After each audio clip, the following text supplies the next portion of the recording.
Hello everyone, this is Danny, living the dream.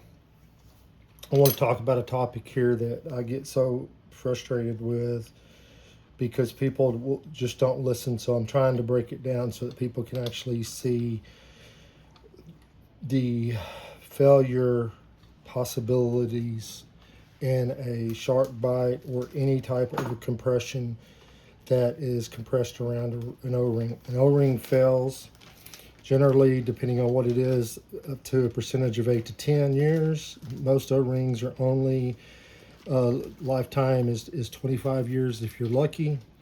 And so this is half of a shark bite right here. And what I did is I took the shark bite and I cut it in half. So you can come in here and you can look inside the shark bite and you can see that you've got this piece of plastic and then you got a piece of metal, another piece of plastic, and you have an O-ring. So what you're relying on is first that those little pieces of metal are going to catch, hold on to the pipe and not let the pipe move in and out so that it doesn't get past that O-ring and then start leaking. Second thing is you have only one O-ring. So if you had a second O-ring, then at least your chances of failing would be even that much less.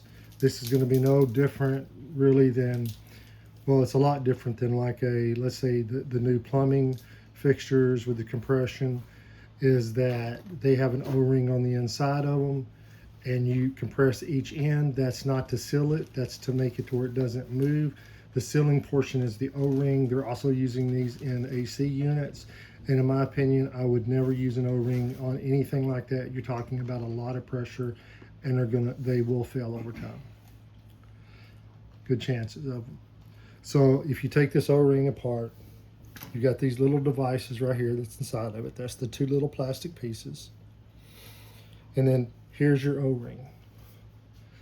So all it takes is a little gouge, a little nick, something in there, or I've even had the water from the water department actually cause these to fail. Once this fails, you have a leak. You can say, well, that's great. I'll just replace it. If it's behind a wall, you can't see when it starts to leak until you have damage. So you're best off not using this. I had the little metal piece that came out and now I can't locate it, but it's not much, but I can tell you that a lot of times, here it is. So you got these little teeth that the O-ring or your pipe is going to go into, and then that's supposed to hold it. Very thin, about the thickness of your fingernail. And I have seen these separate so much and come apart when the pipe freezes. It's just a reality. It's what happens. Now we're going to go and look at an actual old piece of copper that has solder joint here, solder joint here. Cut it in half. Now let's open it up.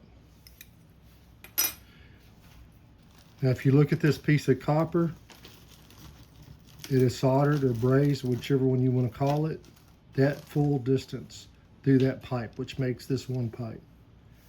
These might leak over time depending on how good you weld it, but if you weld that properly, that's not going to leak. So when your AC guy comes out and says, hey, let's do the O-ring type of install, I would definitely fight that. A plumber comes out and says, let's put a shark bite in, he's just trying to be lazy.